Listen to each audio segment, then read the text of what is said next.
कि हमारे 10th class के पाठ्य पुस्तक हिंदी का दूसरा भाग जिसका नाम है वर्णिका, उसी वर्णिका में एक चैप्टर है जिसका नाम है नगर। क्या नाम है?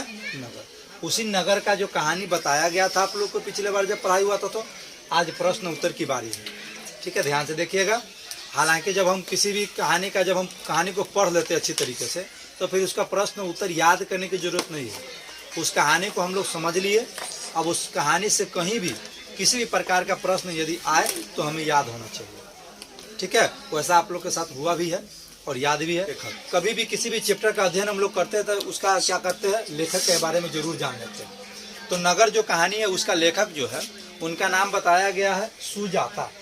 क्या? सुजाता। हालांकि सुजाता इनका वास्तविक नाम नहीं है। वास्तविक का मतलब होता असली, तो इनका असली नाम नहीं है, ऐसे ही दिया गया नाम है इनका सुजाता। वैसे इनका असली नाम जान लीजिए, वास्तविक नाम यहाँ पर बताया गया है एस रंगराजन। क्या नाम है इनका पूरा वास्तविक नाम? एस रंगराजन। इनका जन्म स्थान चेन्नई में हुआ था, जो तमिलनाडु में पड़ता है। ठीक है, और जन्म कब हुआ था? 3 मई 1935 ईस्वी का इनका जन्म हुआ था। इतना क्लियर है। तो पाठ्य पुस्तक से इन लेखक के बारे में, सुजाता के बारे में यदि पूछा जाए कि सुजाता का जन्म कब हुआ था, तो सुजाता का जन्म कब हुआ था? 3 मई 1935 ईस्वी को हुआ था। कहाँ हुआ था? चेन्नई में हुआ था। चेन्नई कहाँ पड़ता है? तमिलनाडु में पड़ता है। इनका वास्तविक नाम क्या है? तो इनका वास्तविक नाम एस रंगराजन। अब आते हैं इनके द्वारा लिखा गया जो कहानी नगर, उस पाठ से लिया गया पहला प्रश्न है। प्रश्न क्या है? देखिएगा, प्रश्न है इस कहानी का शीर्षक नगर ही क्यों रखा गया? ठीक है, और इस नगर के सार्थकता को क्या करना? स्पष्ट करना। प्रश्न यही कह रहा है। ठीक है, अब बात आता है शीर्षक। अब आप लोग समझना चाह रहे होंगे कि शीर्षक क्या होता है। शीर्षक का मतलब होता है दिया गया नाम, उसको शीर्षक कहते हैं। ठीक है, किसी प्रकार हम जैसे कि हम कोई फिल्म देखते फिल्म, उस फिल्म का पहले क्या होता है? उसका नाम रहता है ना। फिल्म का नाम कुछ भी हो सकता है, तो उसका शीर्षक कहलाता है। क्या कहलाता है? शीर्षक। कोई हम कहानी पढ़ते हैं, उस कहानी का कोई ना कोई नाम रहता है, वो नाम उसका क्या कहलाता है? शीर्षक कहलाता है। यहाँ पे जो नाम दिया गया है नगर, वो बिल्कुल सटीक नाम दिया गया है। अब बिल्कुल नगर पे ये कहानी फिट बैठता है। क्या बैठता है? एकदम फिट बैठता है ये कहानी नगर। ठीक है, तो प्रश्न यही पूछना चाह रहा है कि इस कहानी का जो लेखक ने इस कहानी का नाम नगर रखा है, नगर क्यों रखा है, और नगर रखा है तो उसका सार्थकता स्पष्ट कीजिए। क्या ये नगर रखा जाना उचित है या अनुचित? यही बताना है इस प्रश्न का मतलब, और यही बताना है हमको। ठीक है, तो सुनिएगा, आपको उतारने का मौका दिया जाएगा, पहले समझ लीजिए। आंसर में लिखिएगा कि इस कहानी का शीर्षक नगर इसलिए रखा गया। इस कहानी का शीर्षक अर्थात नाम नगर क्यों रखा गया, समझिएगा। एक महिला होती है, समझिएगा कहानी। एक महिला होती है, गांव की महिला होती है। वो अपनी बेटी, उसकी बेटी क्या होती है? बीमार होती है रहती है। आप लोग कहानी पढ़े हैं, उसकी बेटी बीमार होती है। उस बेटी का नाम क्या है? पपाती, है ना।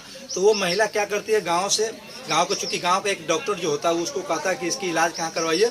नगर में करवाइए, शहर की ओर ले जाइए। तो वो गांव की महिला अपनी बेटी को इलाज कराने के लिए कहाँ ले जाती है? नगर में ले जाती है, अर्थात शहर में ले जाती है। शहर में ले जाने के बाद क्या करते हैं? उसको एक अस्पताल में भर्ती कराया जाता है, और वो अस्पताल कहाँ होता है? नगर में होता है। ठीक है, नगर में जब अस्पताल में भर्ती कराया जाता है तो वहाँ बहुत ऐसा क्या होता है? असुविधाओं को उसको सामना करना पड़ता है। असुविधाओं का सामना करना पड़ता है उस महिला को। उस महिला के पास पैसा नहीं होता है। पैसा न होने के कारण क्या होता है? उसको अस्पताल में बेड नहीं दिया जाता है, क्योंकि एक बड़े डॉक्टर कहा हुआ रहता है कि इसको एडमिट कर दो। अब बड़े डॉक्टर के कहने के बावजूद भी इसको एडमिट नहीं किया जाता है। कारण क्या था? कारण था पैसा। चूंकि ये महिला पढ़ी लिखी नहीं होती है और ये दर दर भटकती है हॉस्पिटल के अंदर में। कभी कोई कहता है यहाँ चले जाओ, कोई कहता है वहाँ चले जाओ, कोई कहता है ये करो, कोई कहता है पुर्जी कटाओ, कोई कहता है पर्ची कटाओ, कहता है ना। ये महिला चूंकि अनपढ़ रहती है, ये दिन भर अस्पताल में घूमती रहती है। एक प्रकार की यह क्या है? असुविधाएं हैं। कहाँ के? शहर के। और शहर में मानवीयता नाम का कोई चीज़ ही नहीं होता, मानवता नाम का कोई चीज़ नहीं होता शहर में। ये भी इसमें दिखाया गया है। शहर में लोग किसको पहचानता है? पैसों को पहचानता है। यदि पैसा है तो सब रिश्ता पैसे पर टिका होता है। किस पर टिका होता है? सभी रिश्ता पैसों पर। तो नगर वास्तव में भी अगर हम लोग भी या कोई व्यक्ति अगर अभी भी नगर में जाएंगे तो नगर किस पर टिका हुआ? पैसों पर नगर टिका हुआ। अगर पैसा है तो नगर में हर व्यक्ति तुम्हारा है, हर लोग तुम्हारा है, हर रिश्ता तुम्हारा, हर कोई तुमको पहचानेगा। पैसा है तो कहा जाता है पैसा बोलता है। नगर में खास करके ये लागू होता है, यदि पैसा है तो पैसा बोलेगा। अब पैसा क्या है? तुम्हारा सब चीज़। पैसा से इंसानियत खरीदा जा सकता है शहर में, नगर में, बड़े बड़े नगर में। वही बात उस महिला के साथ हुआ था। क्या हुआ था? उस महिला के पास पैसा तो था नहीं, उसको अस्पताल में भर्ती कराया नहीं गया था।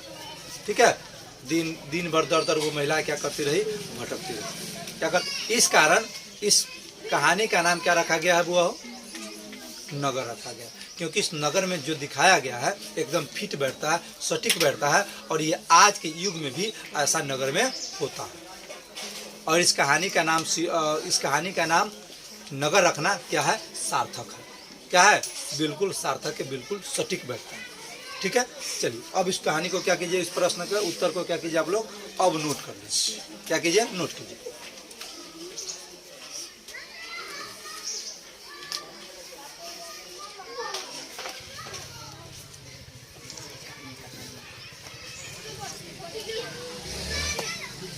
चलिए प्रश्न नंबर 2 की ओर देखिएगा। पपाती कौन थी? वो शहर क्यों लाई गई थी? है ना? तो आप लोग जानते होइएगा कि पपाती जो थी एक गरीब विधवा माँ की बेटी थी। और विधवा औरत जो थी गांव की थी। कहाँ के थी? गांव। ठीक है, अचानक एक दिन क्या होता है कि पपाती बीमार हो जाती है। बीमार हो जाती है तो गांव के प्राथमिक स्वास्थ्य केंद्र पर जब जाती है तो वहाँ के डॉक्टर जो होते हैं, गांव के डॉक्टर, वो डॉक्टर कहते हैं कि इसे कहाँ ले जाइए? शहर ले जाइए इलाज के लिए। इसका इलाज यहाँ संभव नहीं। अतः हम कह सकते हैं कि पपाती इलाज के लिए ही शहर लाई गई। प्रश्न नंबर 3 क्या कह रहा है कि बड़े डॉक्टरों के आदेश के बावजूद भी पपाती को अस्पताल में भर्ती नहीं किया गया था। क्यों नहीं किया गया था? इसका आंसर होगा कि बड़े डॉक्टर के आदेश पर भी पपाती को अस्पताल में भर्ती इसलिए नहीं कराया गया था क्योंकि पपाती के माँ के पास, है ना, अस्पताल के कर्मचारियों को घूस के तौर पर देने के लिए पैसे नहीं थे। यदि उसके पास घूस के लिए पैसे होते तो शायद पपाती को अस्पताल में भर्ती करा लिया जाता, लेकिन कर्मचारियों को घूस के लिए पैसे नहीं थे, इसलिए उसको क्या नहीं कराया गया था? अस्पताल में भर्ती नहीं कराया गया। ठीक है, इसका उत्तर ये होगा और इसका उत्तर ये होगा। 2 मिनट आप लोग क्या कीजिए, इस उत्तर को लिख लीजिए।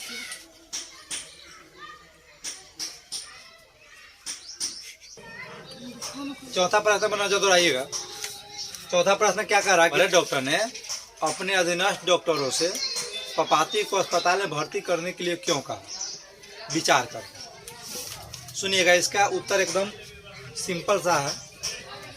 अधीनस्थ का मतलब जानिए। अधीनस्थ का मतलब होता है उनके नीचे काम करने वाले डॉक्टर या उनके अंदर में काम करने वाले डॉक्टर। ठीक है, तो जो बड़े डॉक्टर थे अपने अंदर में काम करने वाले डॉक्टरों को कहा कि पपाती को अस्पताल में भर्ती कर लो। तो क्यों कहा? प्रश्न यही कहना चाह रहा है कि बड़े डॉक्टर ने ऐसा क्यों कहा कि पपाती को अस्पताल में भर्ती कर लो। अपने अधीनस्थ डॉक्टर को, मतलब अपने नीचे काम करने वाले डॉक्टरों को कहा, अपने से छोटे डॉक्टरों को कहा। इसका उत्तर सुनिएगा।